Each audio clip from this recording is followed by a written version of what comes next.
The following podcast is a W2M Network original production. Visit W2Mnet.com for all of our other great podcasts, plus news, reviews, articles, and opinions from the worlds of wrestling, video games, football, and entertainment.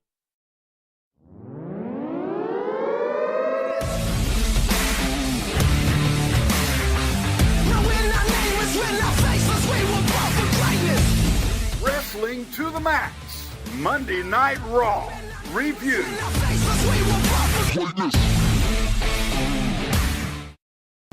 Hello and welcome to the Wrestling to the Max Monday Night Raw Review. I am your host, Brandon Biskobing. Joining me today is my normal co-host, Liz Pugliese. How's it going, Liz? Good, how are you, Brandon? And the chair is filling another role. Jason Teasley has joined the wrestling side of W2M. Hey, how you guys doing? Hi, Jason. You ready to talk some wrestling? Yeah, so y'all can make fun of my accent and with the way I say wrestling, or Liz makes fun of it, wrestling. I never said that. I never even heard your accent before right now. It's usually mine that's getting made fun of.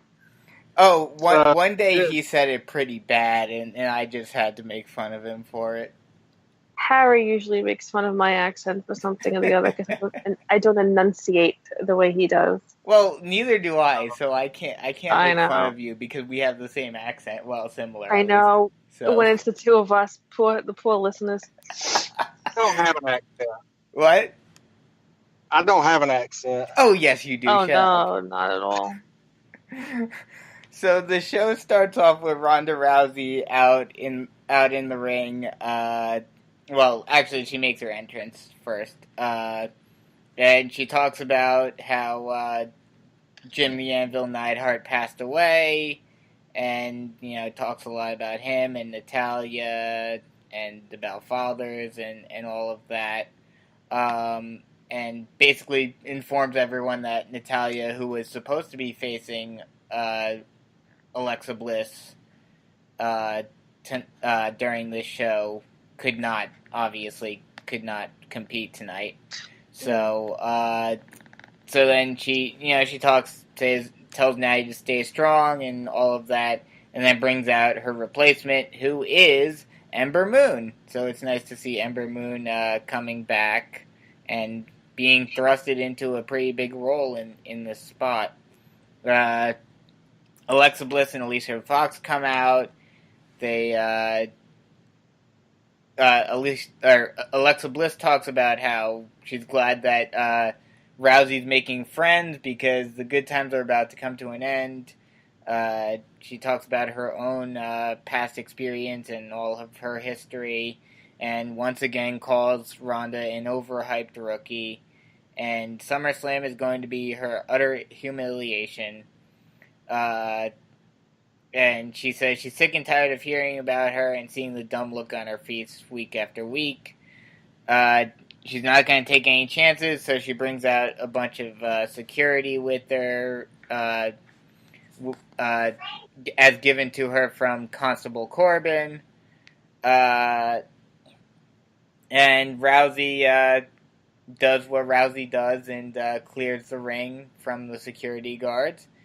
And yeah, we got a match. What do you guys think of the opening segment? I'll let Liz go first. Okay. Thank you. I had very mixed feelings about it. I get why they sent Ronda out. She would have been out there with Natty anyway, and they are friends and all that. I don't know. I mean, she's really come a long way, and she continues to improve. I just don't feel like she was the best one to send out there. I didn't like them mixing the two things, or at least not having a break between going from Natty, we love you to, oh, by the way, blah, blah, on with the show. I don't know. It felt a little off to me, but, we all know I'm a little picky about these things. So it was all right. The opening match was, well, we'll kind talk of about that in a hot, second. A hot mess for me. But so yeah, it was a little off for me. But it wasn't. When I went back and watched it, it wasn't as bad as my initial reaction to it. Yeah, I mean, I understand what you're saying about the whole, they went from talking about, Jim Neidhart and all of that to just, okay, back to business as usual. It was a little awkward, but, I mean, I think this was the only way you could really do it without it just simply being, a tribute like it has been in the past. Mm-hmm. And honestly, they gave him a lot more time and a lot more recognition than most guys get when they die. Oh, yeah, I agree. Because most of the time it's just like that whole, in memory of picture that they put up, and then maybe some people out, on the stage thinking, like a moment of silence or whatnot, and then they move on. This, they actually had Rousey talk about it directly. It did help that, it impacted the show more than usual. But then they also gave that whole package, that whole video package for him. So, they did it the best way they could, and I mean the fact that it impacted what was going on with Rousey, and Rousey is friends with Natalya, it does make sense. I mean, she was the only one that I can think of that could really have done it. Mm-hmm. Jason? I had mixed feelings about it. I think the best part of aside from the whole, Natty thing with Rhonda, which that kind of irked me because, I mean, it's a somber moment and she comes down to the ring smiling, waving and stuff, and then tries to play off, and I mean, it just kind of came off being fake to me. But the highlight of the whole deal, aside from, we're going to leave the anvil part out, so we'll discuss on that later on my behalf. But Alexa Bliss is probably the top heel in the WWE. I mean, just the facial expressions making fun of Ronda was just, it popped me. It got a good laugh out of me because she was actually speaking truth. Ronda's facial expressions, if you watch, are hilarious. And then you had, I guess they was trying to promote Guardians of the Galaxy, having Foxy dress up as Groot, which I kind of... I didn't even notice that. Oh, yeah. She was trying to... I guess she was cosplaying as Groot. I don't know. That's what I got out of it. But, I mean, it was the way they tried to, spin the angle, but yet support Natalya. I think it was kind of... It was kind of shoehorned, and I respect the fact that Ronda was the right person because, I mean, Natalya plays a big part of Ronda coming to the WWE. But it was just how it was like an afterthought to try to push the angle further, and that's what kind of rubbed me wrong. Right. But outside of that, I mean, the Alexa part was absolutely amazing because many of you know that my wife has just started watching wrestling. My wife is a huge Ronda Rousey fan, and that's why she started watching wrestling. And she cannot stand Alexa Bliss simply because of her heel persona. And I'm like, no, it's a character she plays on TV. No, I don't care. I hate her. And then I have to show her like other videos of like Alexa away from WWE, and then she was like, well, okay, I guess she's not that bad. But if she's on her, we watch wrestling together, I just can't stand her. I just want to punch her in the face. I was like, she's doing her job. It seems like I'd say there are only really 3 heels in WWE. Well, outside of it, like on the main roster, there are really only 3 heels that, at least for me, that really get that reaction. And that's Alexa Bliss, Carmella, and Miz. Oh, don't. I can agree with that. I'll just say my love for Miz goes above and beyond anything. But that's I love Miz. But he definitely gets the heel reaction. I hate Miz's whole thing because it's so anti-WWE. but yet he is one of the most company guys. Which is the irony. Yeah, I mean, but Miz has always played a great heel. Mm-hmm. But that's on SmackDown, and you guys will be talking about that when you do your SmackDown recap. Yes. So the opening contest scheduled for one fall. One fall Is Alexa Bliss versus Ember Moon, and this kind of went as you expected. Ember actually put a pretty good performance on, especially considering the fact that she was just thrusted into it day of. And she manages to hit the Eclipse on Alexa Bliss, has her down for the pin. She looked like she was going to win, but Alicia Fox obviously breaks it up. Ember wins by disqualification. Alicia continues attacking Ember. Rousey comes in and arm drags her really hard. And then the heels retreat. Anything about this match? No, nothing nice. So I just won't say anything. Yeah, I mean, I wasn't.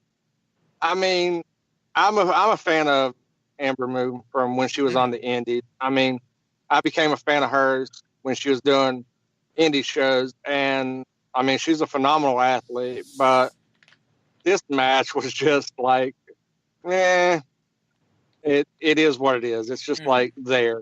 Yeah. And it's like, it felt really rushed to me. And it's like. Well, I think part of the reason for why it felt so rushed. I think part of the reason for why it felt so rushed was because it was rushed, because they had to change things last minute. Well, yeah, I mean, the thing could have went. The match could have went shorter. It could have been rushed, but had it a shorter thing and expand one of the other segments that actually was great. Not make this match drag on longer than what it should. True. I mean, before we move on, you can't really say that it was rushed. It's not like the guy died, and I don't mean this nastily, 10 seconds before the show started and Natty had to leave, you know. It was the night before. They had all day to plan it out, you know. It was just sloppy, and I'm not, you know, for the most part, except for Alicia, who I'm actually an Alicia fan now, as I said before, not for her wrestling ability, just because I really like her, you know. Come on, Ember and Alexa are better than what we got for a last-minute match, you know, and not, so you can't really say, and I'm not knocking you, Brandon, don't make it, you know, like, they could have planned it out a little bit, even for them, I mean, not even for them, they're capable of way better for something on the last minute, yeah. Because, I mean, usually people don't go over their match till day of anyway. True. So, I mean, it was really sloppy, you know, it could have been, I mean, it could have been a lot better than what we said. Somebody made this point. I'm sorry. Somebody made this point on one of the boards. Like every match that Ronda's outside from, Ronda hijacks. And I get it. We're making Ronda into this, you know, whole thing, but it's the same ending every time Ronda is, you know, out there. So it's kind of, for me, it's kind of like doing her a disservice. Because it doesn't make me any more interested, you know, in her. It's like, all right, great, she's gonna, you know, screw up the match again, you know, or something. So I don't know. We'll see what happens. I'll agree with that to an extent, but I mean, you kind of knew they kind of knew that, or you kind of knew that they were gonna be focusing on her, even if she wasn't in a match. No. They should focus on her. They need to focus on her if they want us to believe that she's gonna, you know, gonna be the champ and all this. I'm not saying they shouldn't focus on her. I'm just saying it's the same ending every time she gets out there. She finds her, you know, she ends up fighting, you know, with someone, or interrupts the match, or becomes a tag, you know, whatever. It's like literally the same thing every time she's out there. And can we please do something with her hair? Oh yeah. Oh God. Sweet Jesus. Somebody must have hired like Stevie Wonder's illegitimate child to do her hair. And I mean, come on. I mean, she is. I've seen things where she is actually attractive, but what they're trying to do, I mean, whatever stylist they have needs fired immediately because they're doing her no justice. Yeah. Okay, I promise this is my last Ronda comment. I promise, Brandon. Okay. It's the same stylist who do every other woman there, who makes all of them look freaking amazing. It's like, how, but can you not talk this woman out of this horrible hairstyle? I said it in the whatever you want to call it, the chat we have, with all of us. I saw a photo shoot she was doing for some magazine, and she wasn't all glammed up. I mean, she had on a bathing suit, and her hair was on, but not like full glam makeup. And she looked fabulous. Hire that person to just do Ronda, because maybe they can talk sense into her. Well, and I promise, until she comes up again, I will mention it. Or just have her actually have like regular hair instead of doing all these like weaves and stuff. Horrible. Like when she first came in, when she was at Royal Rumble, and she just had the regular hair, and I think she had regular hair at WrestleMania too, and she looked fine. The thing is, her hair is too thin for those braids. Mm-hmm. But anyway, okay, I promise I'm done with okay. Moving on. We get a hype pack, or the commentary talking about SmackDown 1000, which I'm sure will be good, but at the same time will also be disappointing. We get some new footage from the interview with Paul Heyman last week, revealing that he almost gave a caveat to Brock's victory, so we'll talk about that more later. Backstage, we get Kurt Angle and Baron Corbin talking. Baron went over Kurt's head, no surprise there, and made some matches. Dolph and Drew come in and asks about where Seth Rollins is. Angle says that he'll be there. He had some delays, but he will be there tonight. So that's a big story that we had all throughout. I want to touch on something real quick. I want to give major props to Renee for filling in and doing an awesome commentary job. Oh, yeah. I mean, she did flub a few times, but... Yeah, but I mean, I think it was more of her nerves. Yeah. But I mean, to be thrust into that, being the first female commentator of Raw, and especially to go in with somebody as seasoned as Michael Cole and as good as Corey Graves, I think she held her own pretty good. Oh, yeah. Yeah, it's definitely going to be interesting to see how she does moving forward. I mean, I think the rumor right now is that Coach is going to be back next week, and he'll probably still be the main guy for Raw. But even if you're doing a bit of a rotation of, like, even just having her, do the women's matches or something, doing something with that, it would definitely be nice to see her on commentary again. I can see them even testing her out some more on SmackDown, so you avoid what a lot of people were wondering about, which we'll get to at the end. There's not some conflict or slip up or whatever going on between her. Yeah, we'll talk about that later. No spoilers here, Liz. Shh. We get the next match scheduled for One Fall. One Fall is Constable Corbin against Tyler Breeze, and there's a certain vegetable that describes this match. Any guesses? Squash? Yes, squash. Yes, squash. First, I was going to say, okay, really funny to me in my head. First, I was going to say eggplant because you had on like a little pink and purple, but then I realized what you meant. But on the flip side. With Fandango being out, we are seeing a lot of Tyler. That's nice. Yeah. Yeah, but he is one of my favorite people Love ever. Tyler. But he is just so underutilized, and I think, he's a great talent. They groomed him when coming up from NXT. He got the Shawn Michaels comparison. But that's what they wanted him to build to, which it's pretty high, lofty expectations. But then he's just floundering on the main card, and it breaks my heart. Yeah, well, there's a lot of guys that you can say are doing the exact same thing. So tons, and we talk about that every week. I don't know how much Tyler weighs, but I would love to see him go to 205. I'm pretty sure that he would be qualified. If not, If not, he's like only like a few pounds over, and he could lose Yeah, the I weight. mean, they could lie. Nobody's really from parts unknown, right? I don't care. Hell, Hey, we already have one person that I'm sure need to break isn't the fourth 205. wall. I know, I'm sorry. But, I mean, I'd love to see him go there for a couple Mhm. reasons. One, because as we were all saying, he's an amazing talent.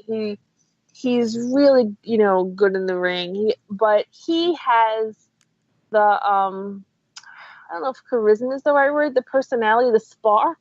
That 205 is just a little bit lacking. I think he can liven it up just a little bit. Yeah, I'll give you that. Going there would be a lot better than having Enzo there. That's for sure. The only thing that I'd be worried about, and I mean this has always been my rib on him, is the gimmick just doesn't connect with me. It has to go. Yeah, it has to. No, I totally agree. If you change the gimmick, he'd be okay. Yeah, no, I mean, because even if you watch him like on Up, Down, Down, he's hysterical. Oh, he has yeah. a lot of personality. And he even pops up. If you would package him something like Christian was toward the end of his run. Exactly. Oh my God, I'd be all over it. Totally. So, Corbin wins this match with Deep Six, and then gets on the mic, talks about how good he is, and how he's going to beat Finn Balor up on Sunday. And now because he's the constable and he can do whatever he wants, he's going to make a match for Finn. And his opponent, Jinder Mahal, and Kevin Owens. And we go to break at first, but then coming back, Kurt Angle comes out and says, before the match can begin, I can't change it, but I can add I can add someone to this match. And Finn Balor is getting a partner, and guess who? It's Braun Strowman. So the next tag team match, scheduled for one fall. One fall is Braun Strowman versus Braun Strowman and Finn Balor versus Jinder Mahal and Kevin Owens. This was a solid match.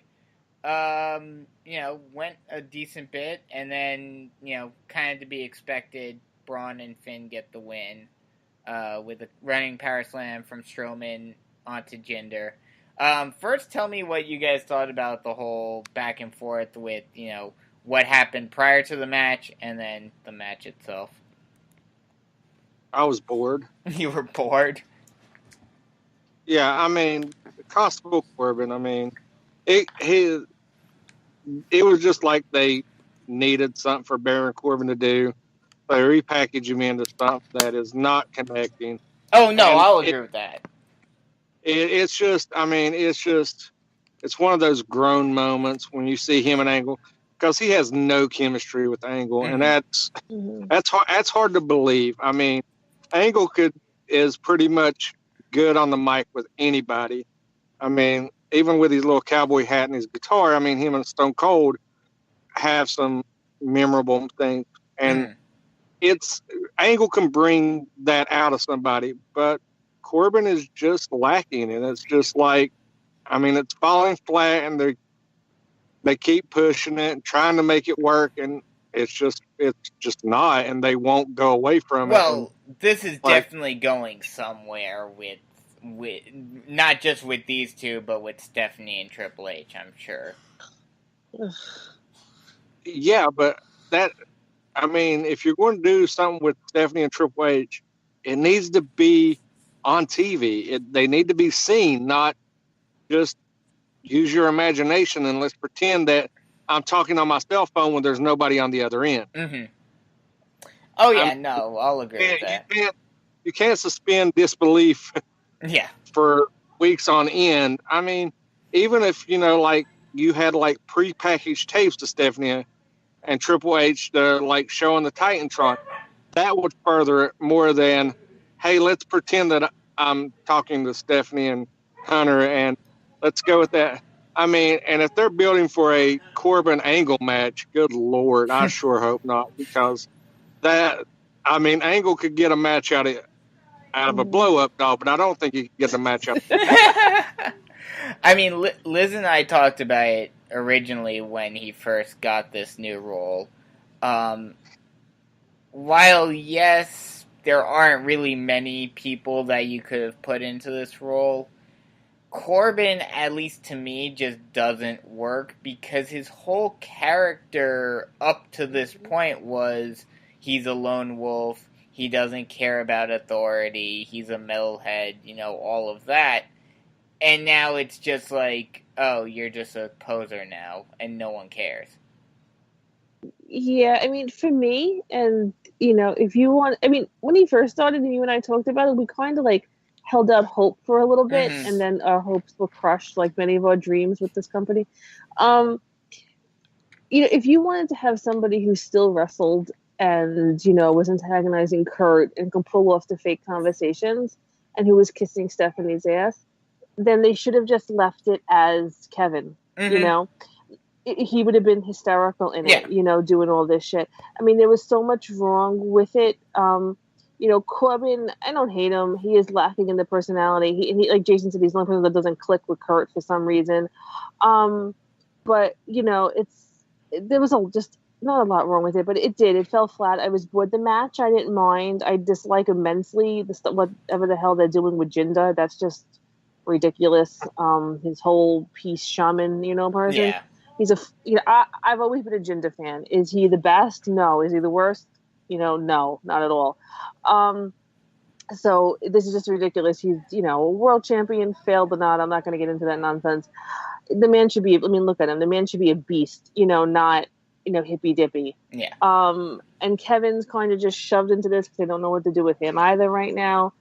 The match in itself, wasn't bad. Whatever they're building to with Corbin and Kurt, I wish they would just hurry the hell up because I don't think I'm going to be take it. I don't think I'll be able to take it if it's dragged out to Mania for some more Stephanie and Hunter nonsense. They'll probably drag it out to like Survivor Series at least, and have like a team Kurt versus team Corbin match or something along those lines. But I think they should have went with the original authority figure that they brought in, and you would have had a lot better hype. And when Samoa Joe came up to the main roster, I was about to say that exact thing. They should have had Samoa Joe be the constable because they have a chemistry already, him and Angle. And the fact that you could it's believable that Joe and Kurt would butt heads, and Joe wouldn't look so much inferior, like battling with Kurt. And Joe is pretty good on the mic when given the chance. I don't care what Scott Steiner says; he's not that fat.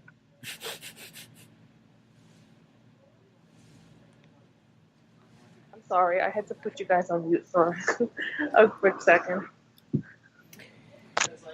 So what?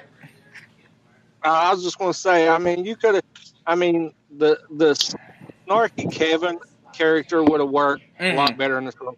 Oh yeah, but Beast of Joe would have worked better because Kevin and Kurt could have put on an amazing show, and you would have had an amazing series that was believable. And Joe and Kurt would blow the roof off of anywhere because they can put on. Even with Kurt's limitations now, him and Joe could have spectacular. But you put Kurt versus Corbin, it's like, let's go grab some popcorn because this match is going to suck. Yep.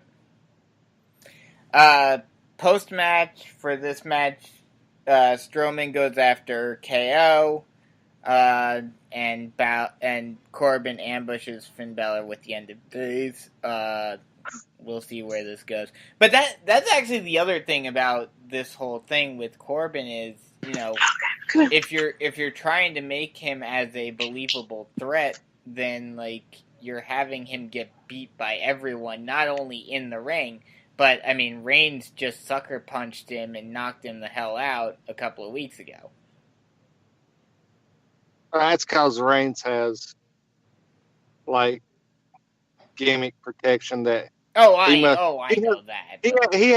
He has the Hulk Hogan syndrome. He must go over no matter what. I know this, but I'm just saying, if you're trying to make Corbin a legitimate threat and someone to be feared, then they're not doing a very good job right now.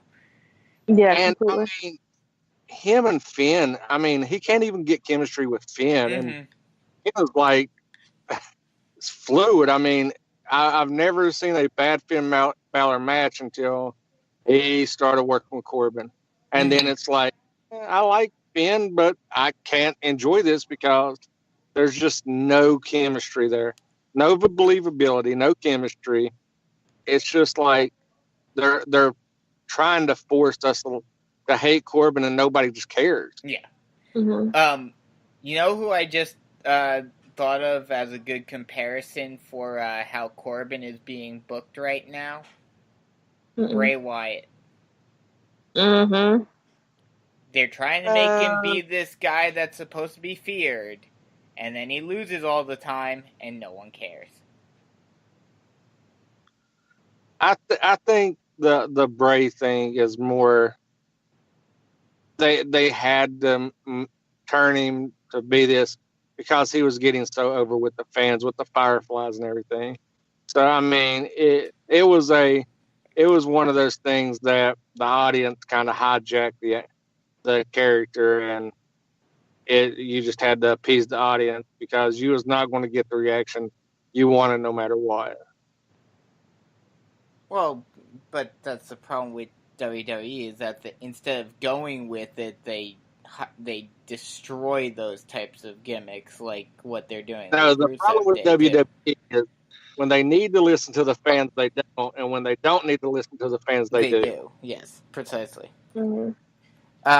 So we get another backstage segment with Kurt trying to reach Seth, and Dolph and Drew come in again, and Drew thinks Rollins is scared, and maybe they finally broke him. Ziggler says beating Seth up has done wonders for their brand, and they wonder what will happen if he can't sign the contract. And Kurt says, "Don't worry, he'll be here." And Dolph wants to look at the contract, and Ziggler gets it, and he looks at it, and this continues for the rest of the night. We get some local singer in the ring, and he says his favorite musician in the world is Elias. He says one day he's going to be in the Hall of Fame, and Elias will come to his face and say those magical words. And then Elias comes out, talks about how you're a big fan. You can impress me if you beat Bobby Lashley. He talks about he has a show at Gramercy Ballroom or Gramercy Theater. Excuse me. I'm combining Gramercy Theater and Hammerstein Ballroom, Liz. I noticed. I didn't want to point it out though. I know. I had to point it out for myself. Gramercy. He's got a show at Gramercy Theater on Saturday, which you should go to, by the way. I didn't realize it was a real event. Yeah, they're actually doing something at Gramercy Theater. I'm going to look it up if I can. I would love to go. My only thing is I hate going to these things by myself, but I'm going to look it up.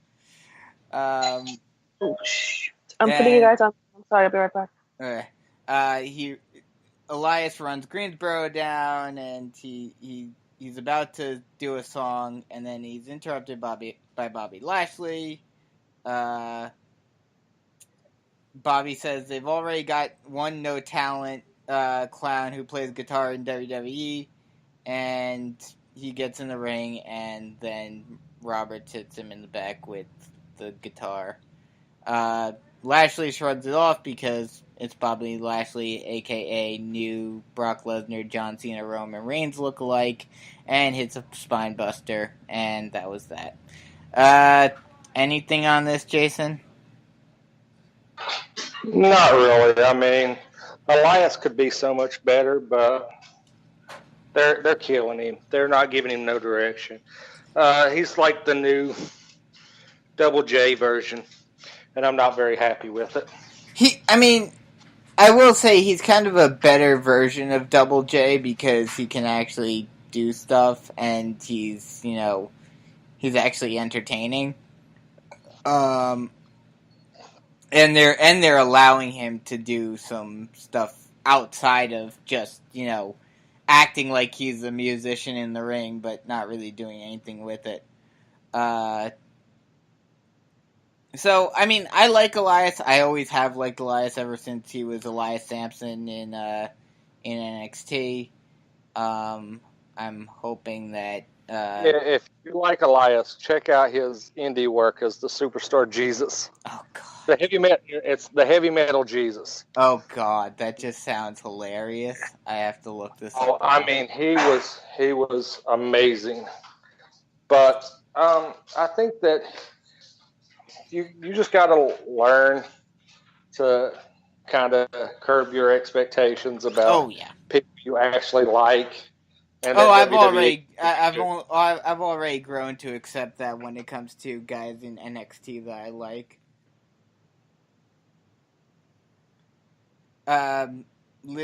Liz, are you back?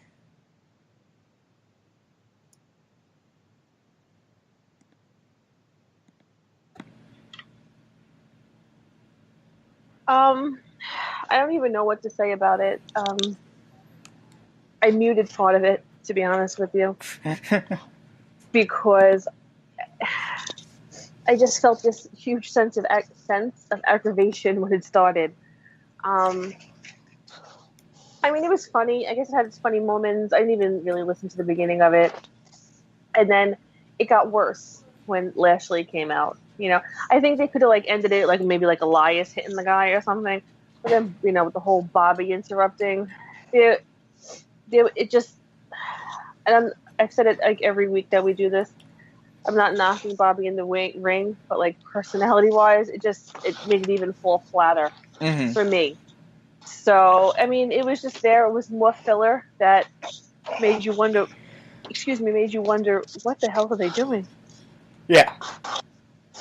So we get a backstage segment with the B team. Bo Dallas realizes that the odds of them winning are even lower this week. They're doing the math. They have 33.33% chance. And it doesn't matter how you do the math, they're in trouble. Axel says math didn't get them where they are. Teamwork did. Even if this fails, it's been the best run of their lives, and they're going to run for their lives. So the following contest, scheduled for one fall, is a tag match triple threat tag match between B Team, the Leaders of Worlds, and the Revival. And while some people may say that this was, this wasn't the greatest match, this was a good means to an end type match. It takes the Leaders of Worlds out of the title picture because they ate the pin. While giving the Revival an excuse for getting their rematch, which they're going to get at SummerSlam in a 1-on-1, 2-on-2 tag match for the tag titles at SummerSlam now, albeit on the pre-show, which, yeah, it's kind of ridiculous. But it is because, I think that's mostly because it's the B Team. So, yeah. But, so I have a feeling they're going to hold off and allow Dash and Dawson to get their win at SummerSlam. I think it's the right move. I think that's something and I'm not knocking the B Team. I've enjoyed them. Their segment with the whole math thing was hysterical. Oh. They really haven't let us down segment wise. It's been a lot better than I thought it would be. Their run. Actually, I always had high hopes for it. But yeah, and I think Matt's taking time off too. So we'll see what because he had something up on Instagram with Bray holding his oldest boy, who's Maxwell, I think. I'm not sure. Maxwell. And saying, to Bray, oh, I'll miss you, thanks to everything. So I think with his whole pelvis back issue, he's either going to retire or take time off. So it's definitely, like you said, takes him out of it for various reasons. We'll see what they do with Bray next. Hopefully he gets something that he deserves.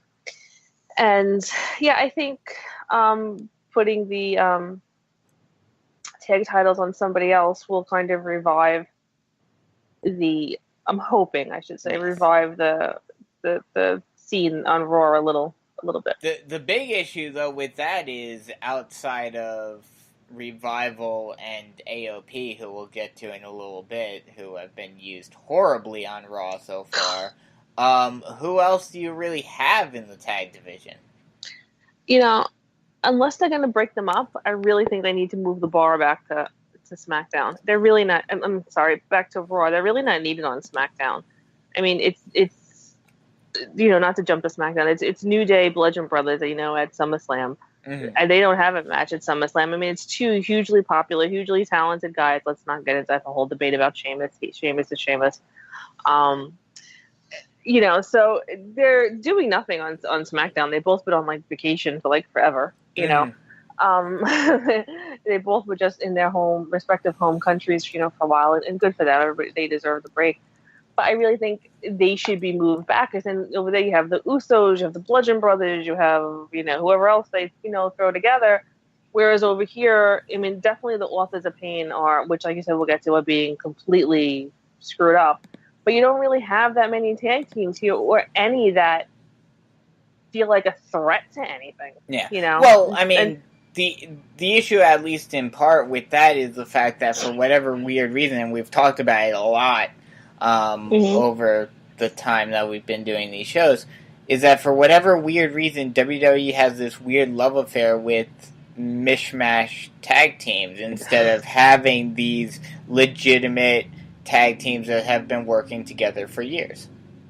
Right. I mean, in their one, I think, singular defense, it did work with the Bar, because we were all like, yeah, whatever. And then now they've pretty much, they've been great together. Even then, I just still think of them as a mishmash tag team. No, they are. No, they are. I'm just saying that's their one success. Yeah. in doing that.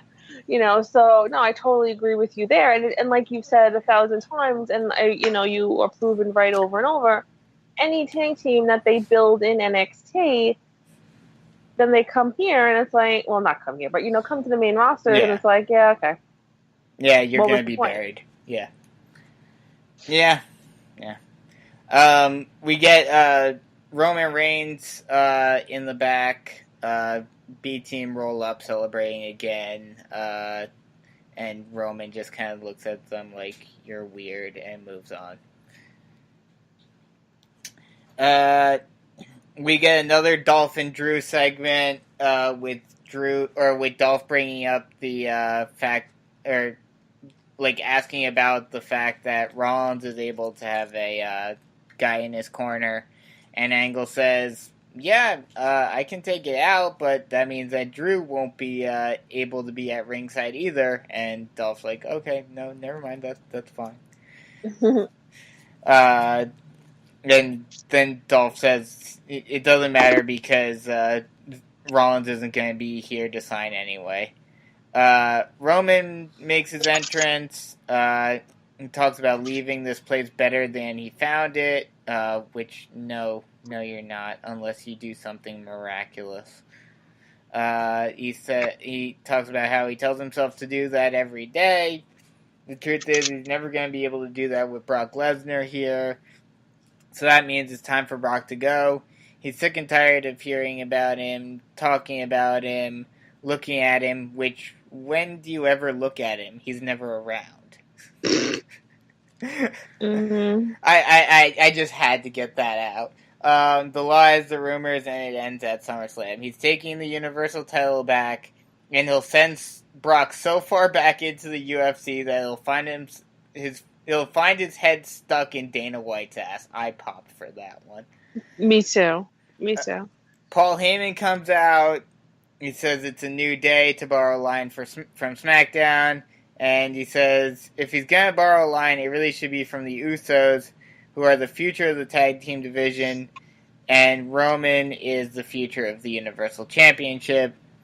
Roman wants to make history. Why wait until Sunday? You can make some right now. He said he brings up what he was talking about during the interview and says the unless is by having Paul Heyman tell him each and every one of Lesnar's dirty secrets. He can do that with Paul Heyman on his side and in his corner. He knows that it's not a prediction, but a spoiler, that he'll beat Brock Lesnar and become Universal Champion. And then Roman basically says, I know it all. I don't need your insider tools or anything like that. I beat Brock in Saudi Arabia, and it would have ended a lot quicker than that if it wasn't for him. Paul admits that he's guilty as charged. No excuses, but hopefully the sins of the father won't be visited on his children. But he's not here to talk about the past. He's here to talk about the future. He and then Heyman, which I popped for because I was thinking about it like during this whole segment, and because I was thinking about how especially after what happened with Brock, how Heyman could potentially turn on Brock at SummerSlam and align himself with Roman, and I was just thinking, oh, could you just imagine hearing Heyman's intro for Roman instead of Brock? And sure enough, he does it tonight, which I popped for. He does. Mm-hmm. Now you're reigning, defending, undisputed Universal Champion, Roman Reigns. And Roman smirks at it. Heyman extends his hand. Roman admits he's trying, but he says it's not good enough. He's been groomed from a young age to be in this business, to spot the sharks and avoid the drowning ones. And Paul's a drowning shark, not worth saving. And then Paul talks about his father and says something in Samoan about what Roman's father would tell him. And then Heyman gives him a sheet of paper. He says, you don't have to do it right now. Just take a look at it. You don't have to give me an answer tonight. Give me the answer on Sunday. Roman looks at it for a second. I was thinking that he was gonna rip it up or something. But then Paul sprays him with mace. Brock comes out and beats down Roman. Puts on a guillotine choke and then ends it with a F5. Very long segment. Kind of fun, but also, and I mentioned this on the group chat, I know you kind of disagreed with me on this, but I'll say it here. It was kind of confusing and it didn't really make sense, especially if we do end up getting a turn at SummerSlam. Because how it looks to everyone at this point is that this was all a huge long con, all of the stalling, slacking, him reading a magazine, him acting like he didn't care about Heyman, all of that happened a couple of weeks ago, the interview, all of this entire build has just been one big long con by Heyman and Lesnar. And if that's the case, yes, on the surface, it makes Lesnar, in WWE's world, it makes Lesnar the heel. But I think to most people, especially those who do not like Roman, they'd applaud Lesnar for what he did because they hate Roman so much. So if the goal of this was to try to make Reigns the sympathetic babyface and everything, and make Lesnar look like the guy who doesn't care and all of this, then it's kind of falling on its face. Because if Lesnar didn't really care, then why would he go through all of this trouble to make this elaborate ruse to get the edge over Roman? Especially when he doesn't need it. Exactly. I mean, you're long-winded, Brandon. That was nice. I got to dip out and nobody even noticed. But yeah, I mean, I didn't understand why they even tried to pull this and tried to pull the swerve with Heyman. I think it would have been better if they would have just done the whole not tease it the Monday before, just kind of tease it at the dissension, at the pay-per-view. Just keep with the dissension now, and just kind of having Brock and Heyman be on the out, kind of play it up, build it up to the pay-per-view, and then have Heyman cost Roman the match by some similar means, the spray in the eye or something. And just when you think Brock's going to take the win, Braun cashes in, pins clocks Lesnar, pins Roman, then you got a built-in feud with Roman and Braun, and Lesnar can go do whatever he wants to do away from the WWE.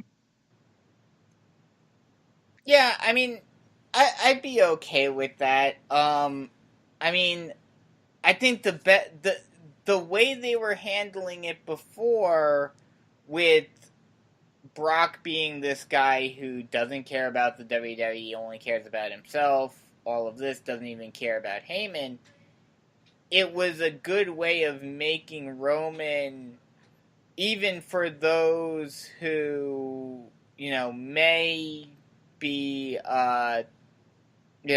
maybe on the fence with Roman, turn them towards Roman's side. But now it's just kind of okay, this was all a very well laid out plan. I don't really see, I don't really see, why it's, why we should care about Roman. It didn't make sense. Well, I care about Roman.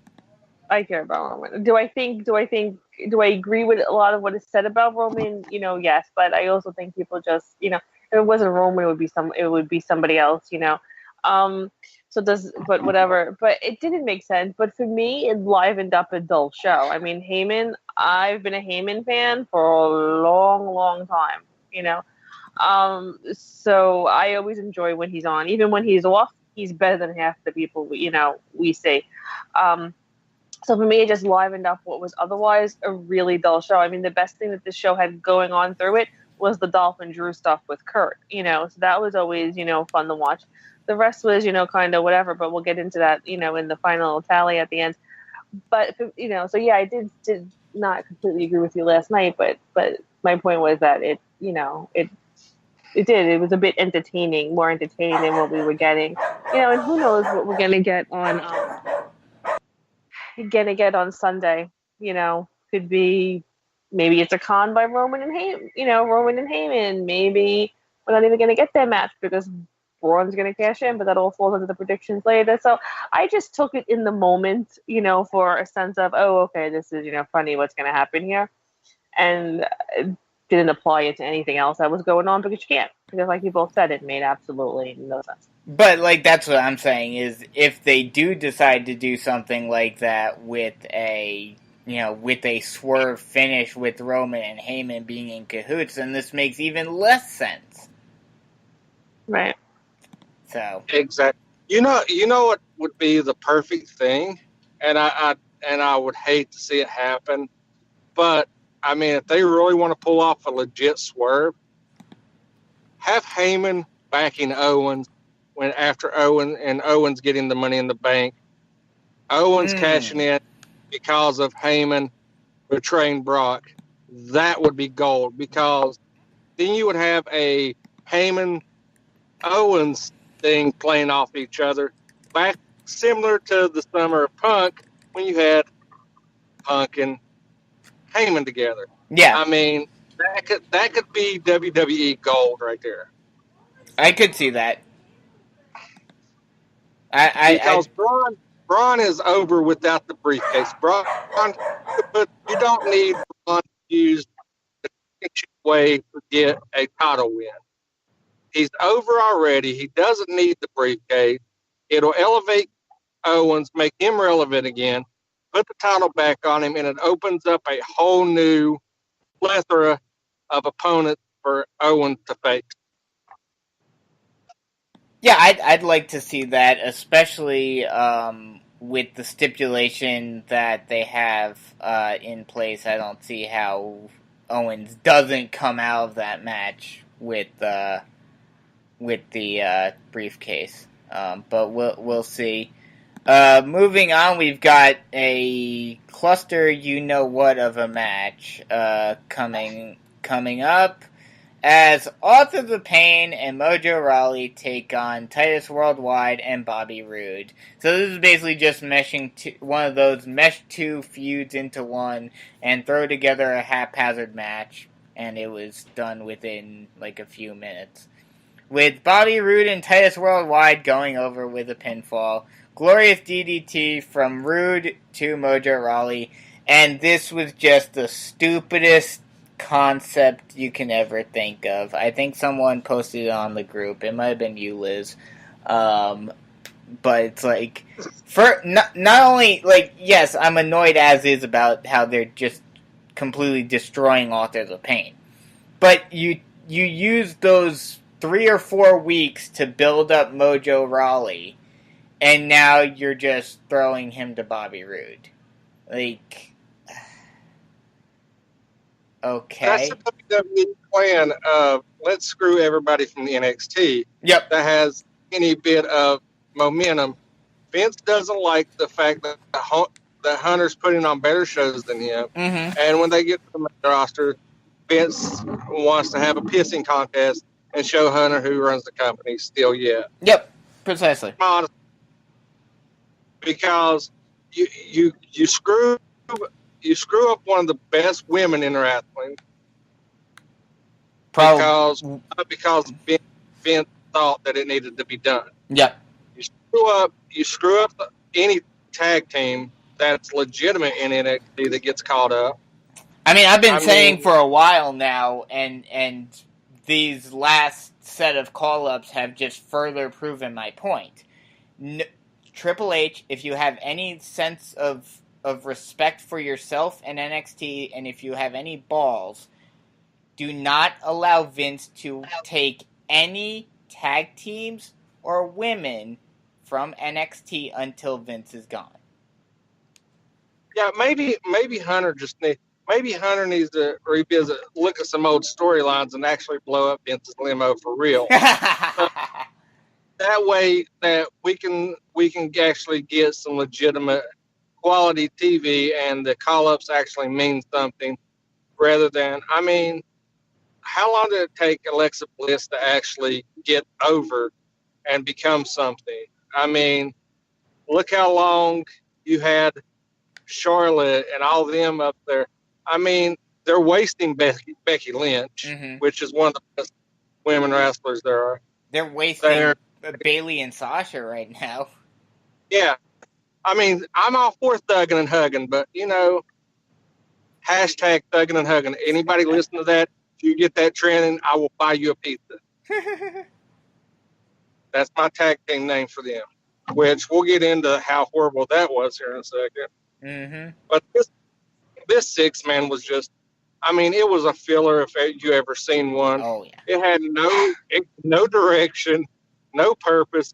It was, hey, let's get them on the card to build up SummerSlam. Mm-hmm. Liz, you have anything on this? Yeah, the only thing I want to say about it is even if you wanted to enjoy it, let's say you were a fan of any one of those people in the ring, Bobby, for example, because that's probably the only one for me. You couldn't even see the match because, well, no, I'm just saying for me, you know, but you couldn't even see the match because over it was the freaking recap of something else. Mm-hmm. So it was in like this. It was this tiny corner of the screen, and I have a pretty big TV. I have like a 50-something inch TV or whatever. I don't even know, but it's pretty big, and I had to like squint to see the match. I actually walked out of the room, missed the beginning, and I had to like go up to the TV because the only one I could recognize was Bobby. I couldn't even see who was in it. Well, I mean, you can't really. Apollo, you can't even tell it was on the screen because he looks like a little midget on there anyway. Next we get that video package for Jim Neidhart, like we talked about earlier. They talk about how we're getting some matches for the pre-show matches. They mentioned how B Team's gonna face off against Revival.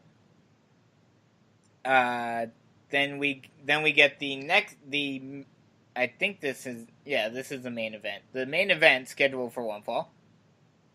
One Fall is Ruby Riott versus Sasha Banks, and this was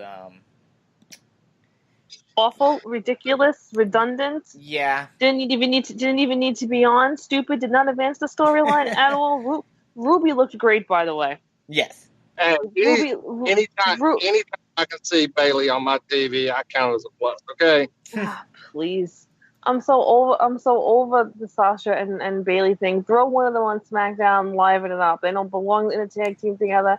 It's ridiculous. The whole storyline that dragged out for it. Well, it's the same crap with the women every freaking time. They're best friends. They fight. They're catty. They love each other. Give me a break. We're not really like that. We're not really like that in real life. After so many times, we cut you off. That's it. I want to bust your bubble about something. There's a reason why they're getting this push. It's because the all-women pay-per-view, they're debuting the women's tag team titles. Mm-hmm. And who better to put it on than Bayley and Sasha? Oh, no, I agree with that. Like, that's not the issue that I have with it. The issue I have with it is how their whole storyline, if they knew, like, I'm assuming the reason why they've been so back and forth on it is because Vince has probably been back and forth on the women's tag team championships this entire time, and they've been booking based around that. So, but it's Sasha is so much better as a heel. I don't care if she looks like Roger from Family Guy. She looks like, American Dad. I mean, if you don't believe me, go look at the comparison. It's there. Now I can't be unseen. You're welcome, Liz. But Sasha is so much better at heel than a face. I would have, honestly, when they was doing that caddy stuff before, I was really hoping that they would pull a rabbit out of the hat and turn Bayley heel. I would love to see Bayley work as a heel, just basically because she is so wholesome and everything, and just have the realization that being a good person gets you nowhere. Sometimes you got to be ruthless, and just have Bayley just go off the deep end, kind of like AJ did a while back. I mean, and just have her play this really just salty person that no matter how great she was to the fans, it got her nowhere.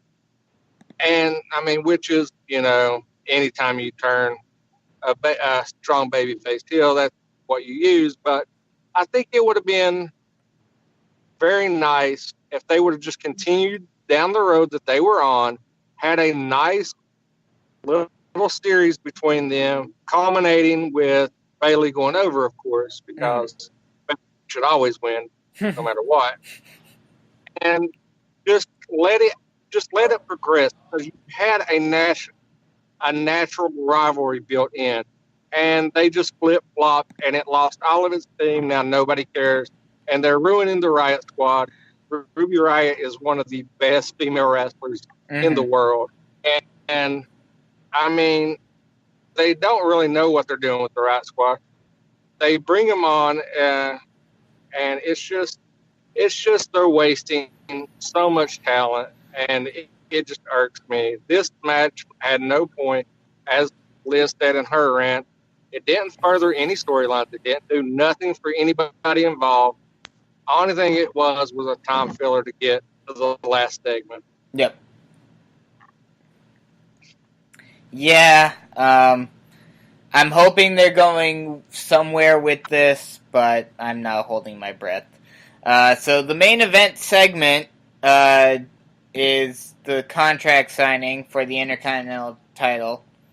And basically we get Kurt Angle coming out. He first talks about what happened earlier with Heyman and Reigns. He says Reigns should be good for SummerSlam. He's not suspending Brock because he wants Roman to kick his ass. He starts to run Lesnar down, but Dolph and Drew interrupt him. They say Seth isn't coming, time to wrap it up. And, you know, they lost one title match already because they claim that Reigns is going to be blind and stumbling. Kurt can't afford to suspend Brock. Oh, wait, no, they said having lost one title match with them, he can't afford to suspend Brock and lose another. And even if Reigns is blind and stumbling, Angle will prop him up to keep his job.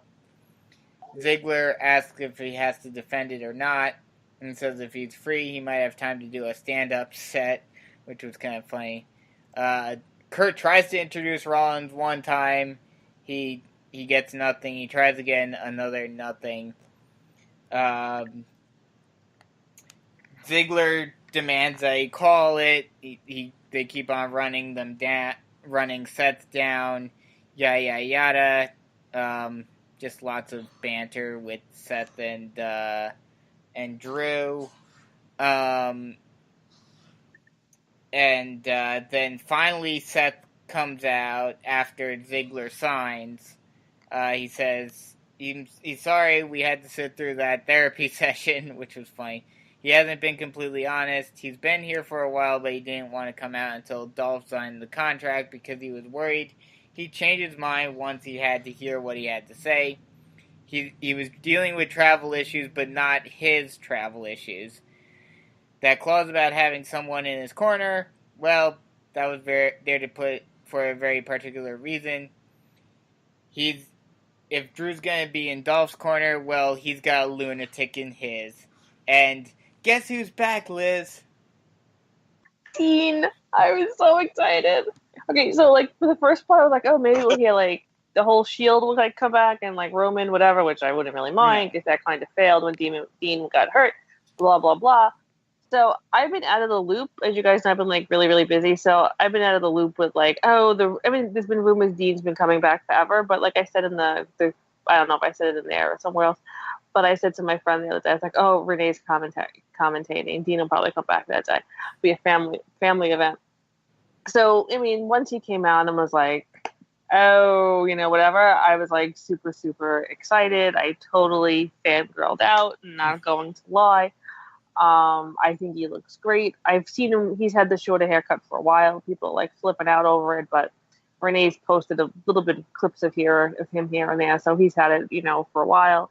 Twitter wants him drug tested. I mean, you know, whatever.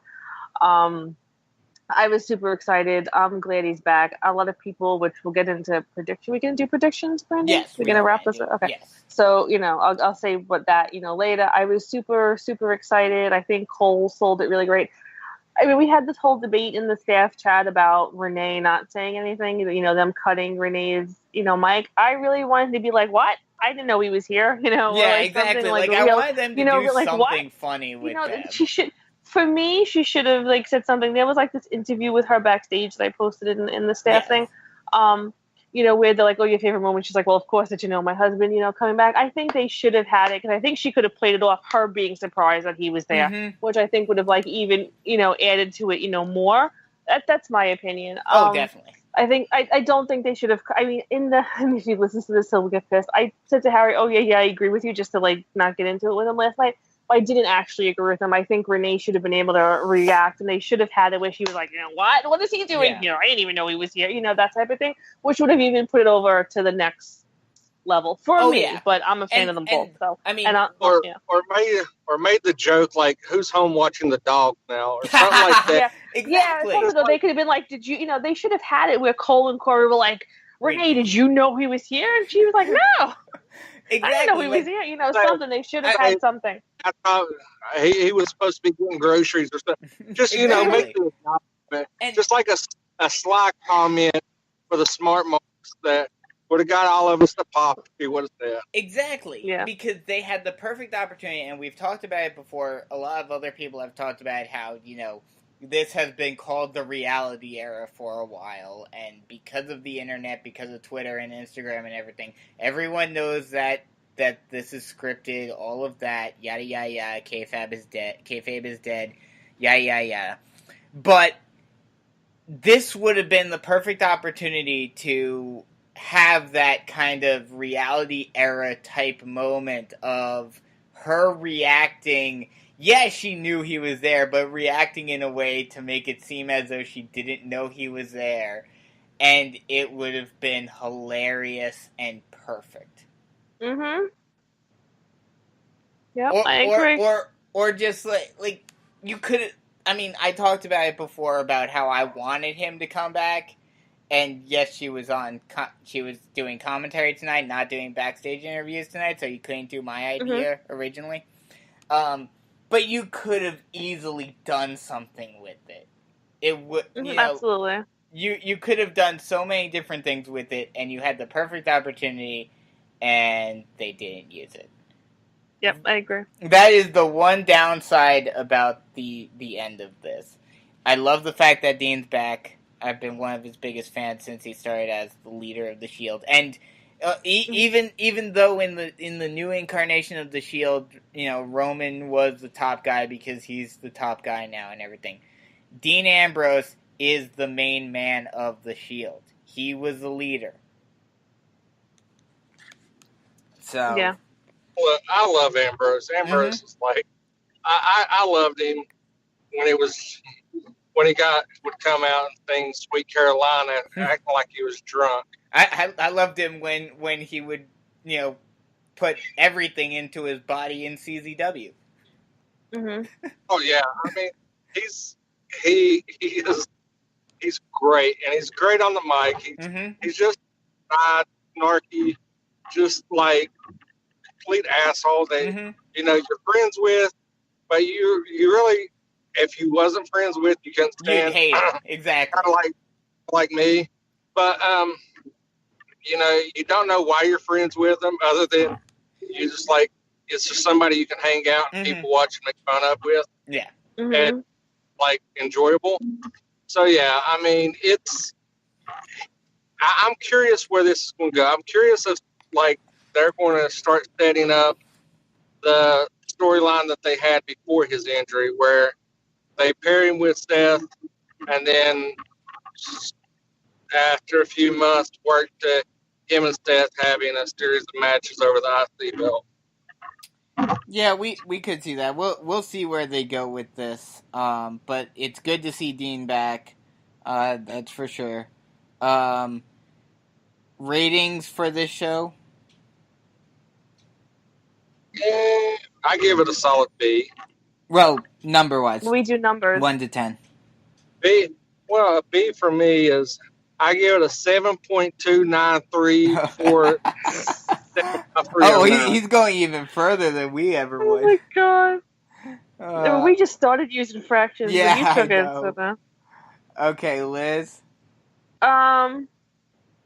So for the Drew and Dolph stuff, carrying the show, solid 8. They were great. They were great.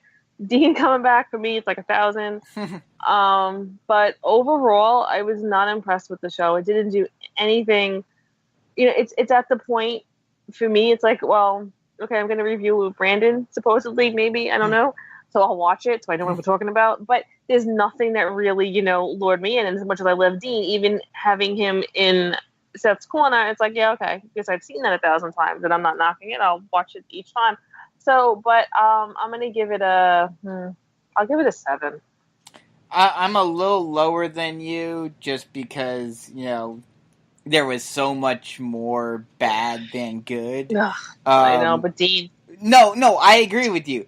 The Dean coming back and the whole Dolphin and Seth stuff.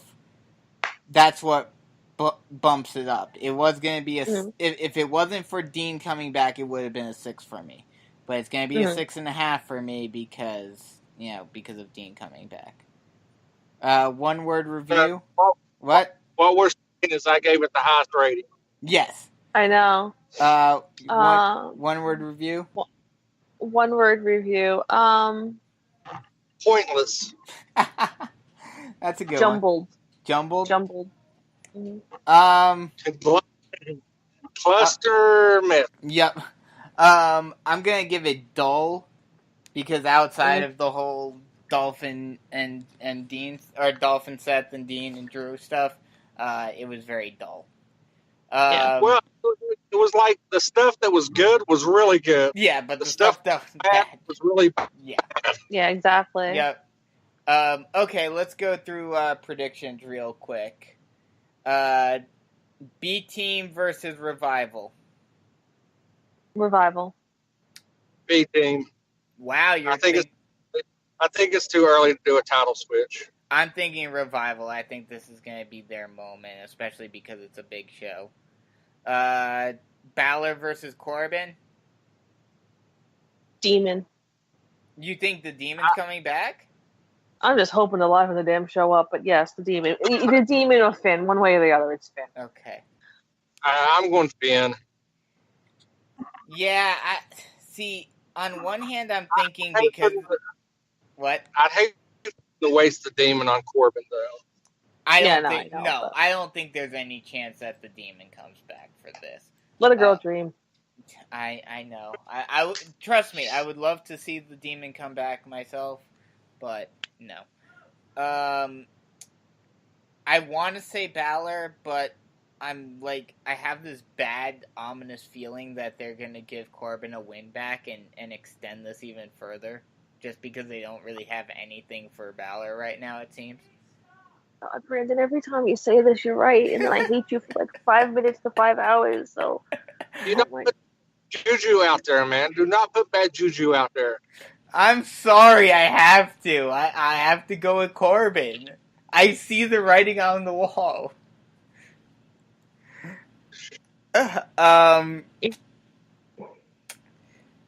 Let's see. Dolph versus Seth.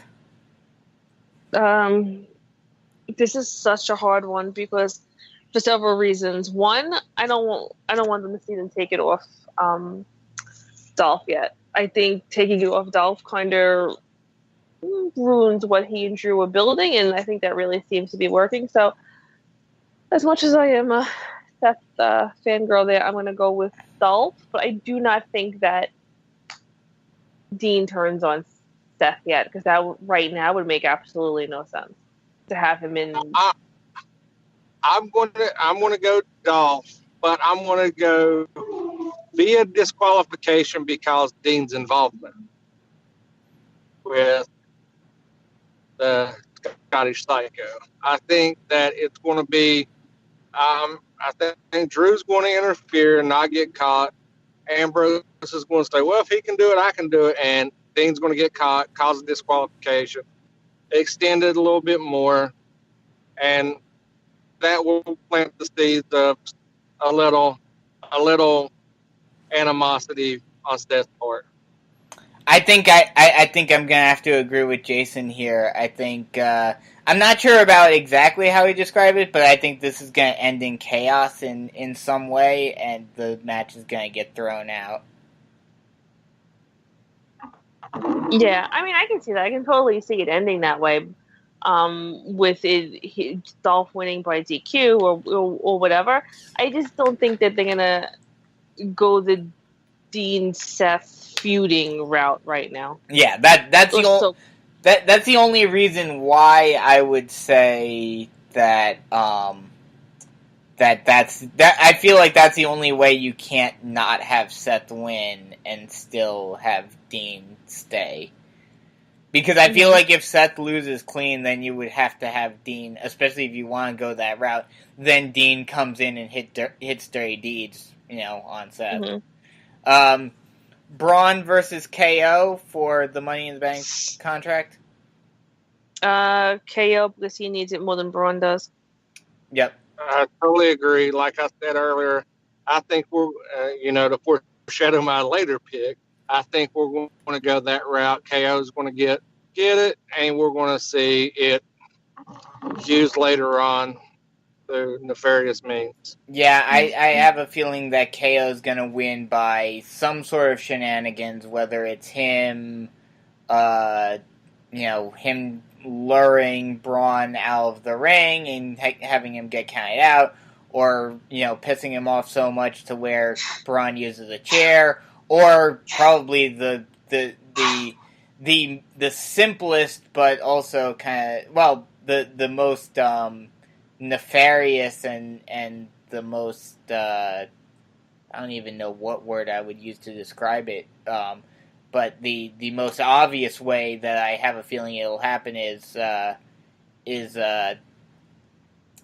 Corbin comes in and hits KO and gets Braun disqualified because he would quote unquote be helping Braun. How he loses. Yeah, exactly. So he'd hit KO to get the disqualification win for KO, and KO gets the briefcase. So yeah, KO is I don't think there's any way that Braun doesn't lose the briefcase. And Braun can lose and not lose any momentum. Yes. He can survive alone. Exactly.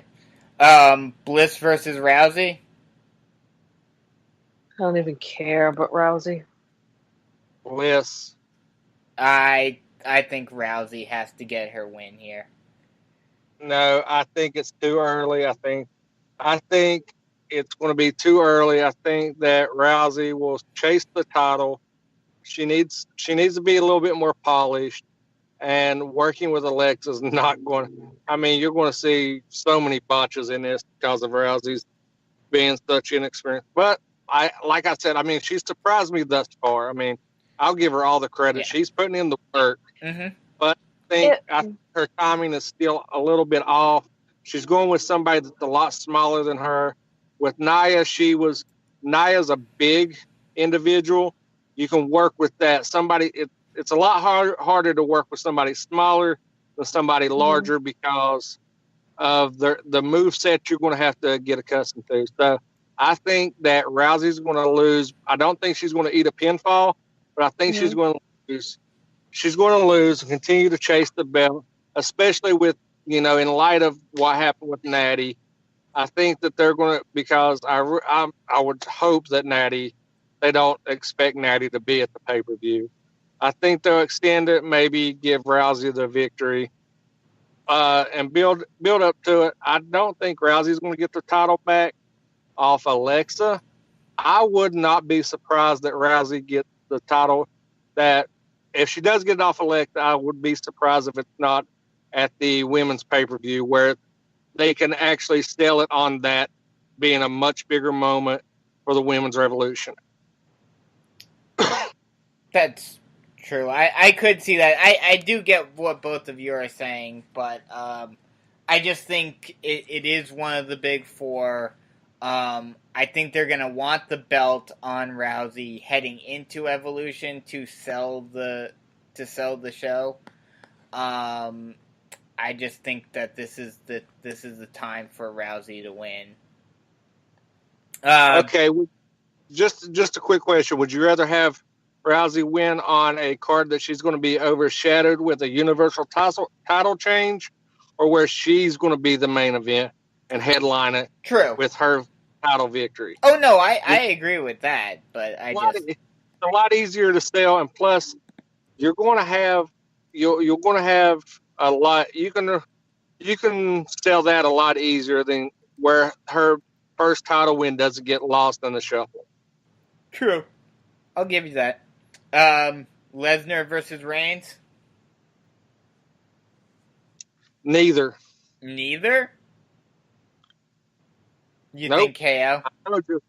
I told you what's going to happen is Heyman's going to screw Lesnar, and KO is going to cash in on a down Roman and steal the title. It gets Brock off TV. Reigns and Owens can have a nice feud because Heyman with Owens can carry the mic skills. Though Roman is getting better. I mean, I'll give him credit. He is getting better because he's actually not as scripted as he has been. He doesn't sound like he's just reading off a script. A lot of his things have a lot more heart and reality to them. Mm-hmm. So I think I'm calling the KO screw job for the title. From your lips to God's ears, Jason. Well, I try. Is that your prediction as well, Liz? I like it. I'm going to go with it. I think I have to go with it as well, because especially considering, while yes, some crowds have been getting into this a little bit more and getting behind Roman a little bit more, especially considering where the show is, the crowd's just going to be dead unless something happens. I honestly have a feeling, especially with how KO is kind of, especially in his current gimmick, although, Braun has kind of toned that down, but especially if he wins earlier on in the night and he gets the briefcase, he's going to be on cloud 9, and that cockiness is going to come back.